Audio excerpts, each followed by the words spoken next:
What is For Honor? A fighting game, a MOBA, a cooking sim? And more importantly, does it really matter?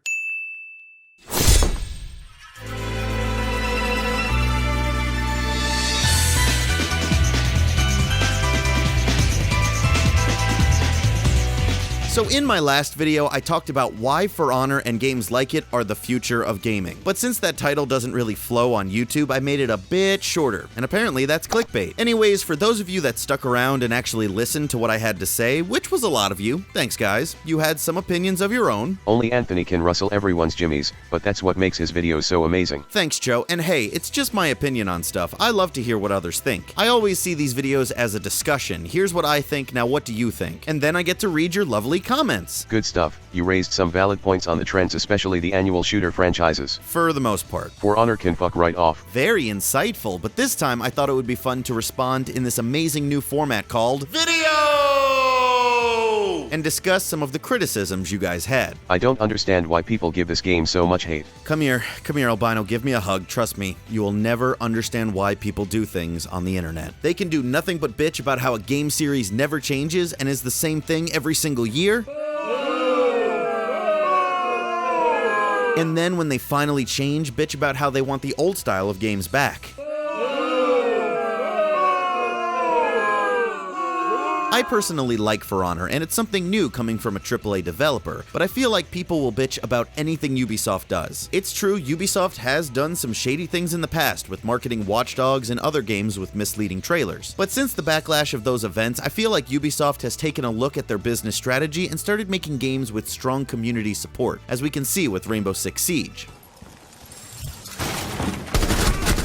Bomb has been located. Companies should always be held responsible for their actions, but we should also reassess our outlooks on them as times change. Remember when all EA made was movie tie-in games?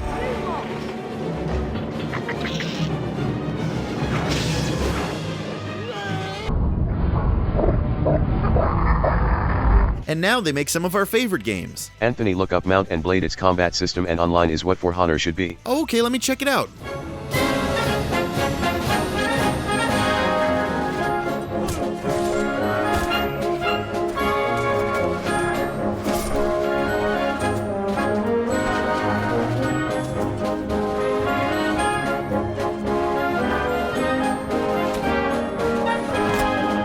I just had to throw this in here because I saw a few people say Mount and Blade's combat was way better. Look, I'm sure in its day it was fun, but I played the game a few years ago on Steam and it's janky. Probably the least insulting word I can use for what I'm sure is one of your favorite games, but remember, nostalgia tends to blind. Next. Wow, look at all these games that fit into a very broad and general category. That means all these games are the same. That's a fairly weak argument in my opinion. Listen, Stale Crackers, if I was you, I would've went for something a little more like my argument's stale, or my crackers were fresh before listening to your stupid argument, something like that. Anyways, I think you kind of missed the point of the last video. It was about trends. At no point did I say, look guys, Overwatch is the exact same game as For Honor. Look at them, they're the same. That would be silly. Overwatch is the same game as Paladins.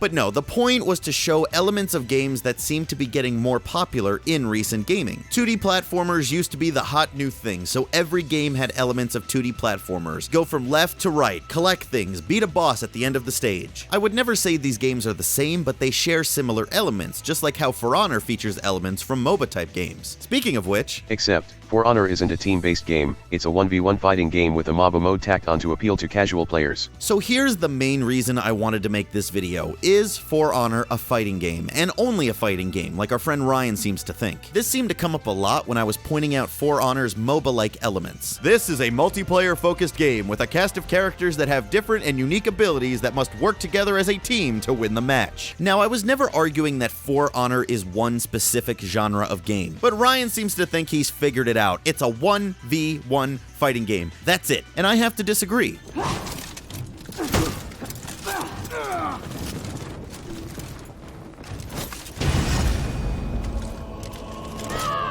Is there a fighting game inside For Honor? Yes, without a doubt, but labeling it as such discredits so much of what makes this game engaging to me. I'm a pretty big fighting game fan for at least one franchise.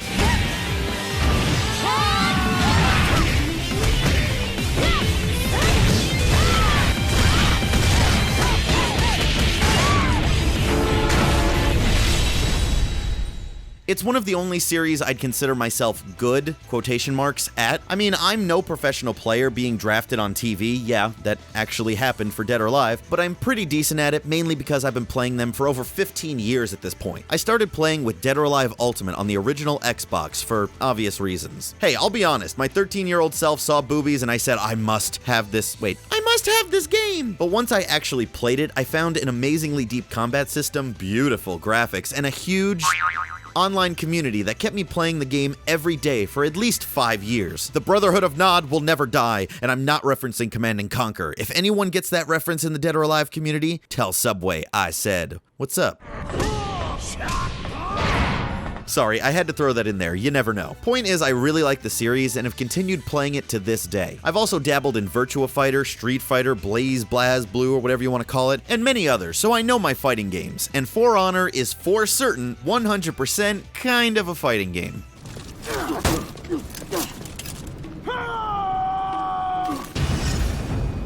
So For Honor has a list of combos. That makes it a fighting game, right? It has modes where you fight one-on-one, so that makes it a fighting game, right? That seems to be the only arguments I hear when people talk about For Honor's fighting game pedigree. And I think they're right, in the same way that I think I was right for saying the game has MOBA elements as well. This is a multiplayer-focused game with a cast of characters that have different and unique abilities that must work together as a team to win the match. These elements are fighting game elements. But then that starts to ask, what elements does a fighting game need to make it a fighting game? People love to 1v1 me, bro, in first-person shooters. So let's assume that you finally took that 12-year-old's challenge in Call of Duty. All right, here we go, 1v1, it's time to fight, and you can kill him in so many different ways. You can just shoot him with your assault rifle,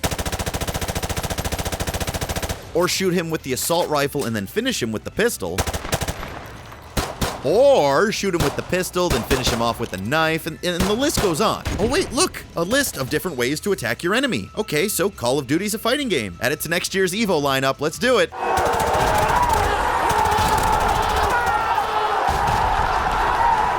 Of course I'm kidding, but how many elements of a fighting game does a game need before it counts as one? I wouldn't consider Call of Duty a fighting game because 1, how quickly battles take place,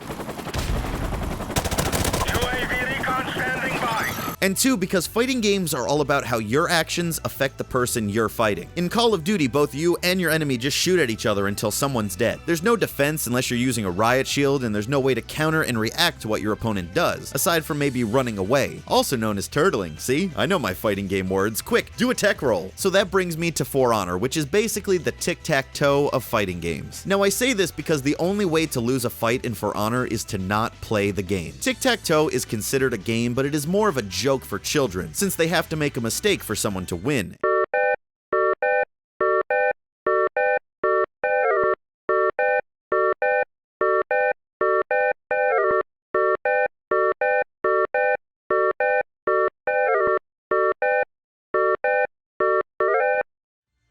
Now, For Honor isn't that simple, but it's basically a game of counter moves. If the enemy attacks high, you block high. If the enemy guard breaks, you guard break them back. And that can really go on forever. In that sense, it's pretty similar to Dead or Alive, because in that game, you can counter enemy attacks in a similar manner. High, medium, and low. But on top of that, there is a depth of other moves, blocks, and counterattacks that make the game so much more robust. Boobies! Bust! I guess you could also say the only way to lose Dead or Alive is not to play it right, but it comes down to how many other options players have. If For Honor's complexity of a fighting game is here on the chart, then other fighting games are more up here. And once you get past a certain point, it goes from a simple game of reaction to one of baiting, manipulating, and responding to a whole system of possibilities.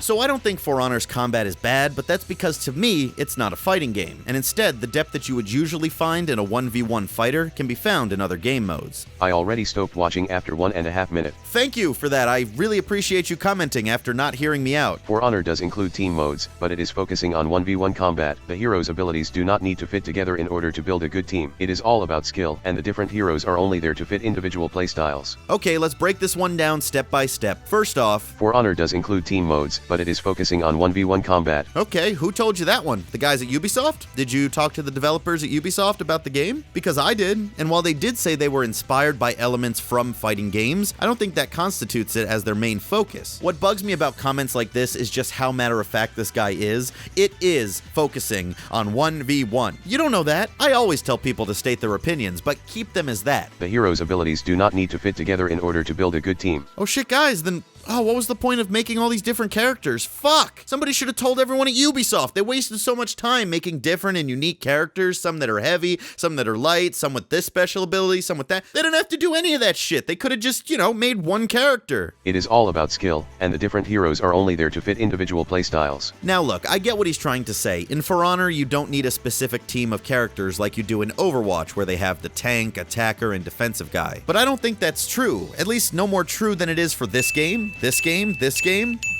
any of them. It's all about skill, he says, and sure, that makes sense. A good player can take out a whole team with Mercy if she's good enough, but just because something could happen doesn't mean that that's the way it's meant to be played.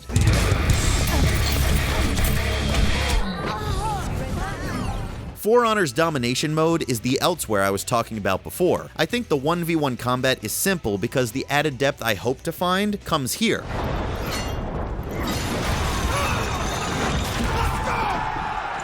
Domination has 3 flags to capture while fighting against players and AI minions that populate the center points. So you spend the match moving from objective to objective, taking them back while defending the ones you already have, and also killing minions so you can get points for your special abilities. If you've ever played League of Legends, which I've only played a little bit, but still, I know this, it should sound kind of familiar, kind of like For Honor has MOBA elements in it. And you're telling me that making a balanced team doesn't matter at all? It might not matter as much in this game as it does in League of Legends or Overwatch, but it still has an effect. You have your big heavy dudes that are good at defending points and holding their ground. Then the fast and nimble characters that can go from objective to objective really fast and help capture. I personally play the Warden, which is a good mix between speed and attack power, and because of that, I like to hold the middle point, killing as many minions and soldiers as I can to secure the point easier. Point is, every player can have their role in a match and work as part of a team if they choose. Most random matchmaking players just run around and eventually one side wins. But just because that's what you've witnessed doesn't mean the game isn't built for more. Oh, and one final thing. P2P multiplayer, the future of gaming. Yeah, peer-to-peer is the best way to make online multiplayer game. Yeah, the game is a mess with P2P connection issues, etc. It will die in 3 to 4 months. Why peer-to-peer is the future of gaming? Alright, stop. Can we all hop off the bandwagon and relax for a minute? People love to find one minor flaw in a game and then run with it so the whole community goes crazy. For Honor uses a peer-to-peer connection online instead of dedicated servers, a move that everyone seems to think is the end of the fucking world. Sure, here and there a game would end from disconnecting, or I'd have to wait, oh my god, 10 seconds for it to sync with a new person. But overall, it's such a first world problem that I'm not going to waste my time bitching about it. And second, if any game was going to have a peer-to-peer connection, it should be one with a fighting system like this, that has slow animations and attack wind-ups so the connection doesn't really matter. You want to complain about peer-to-peer, check out Dead or Alive when you have a bad connection. That goes into straight-up Zack Snyder 300 slow motion. I still love those games though.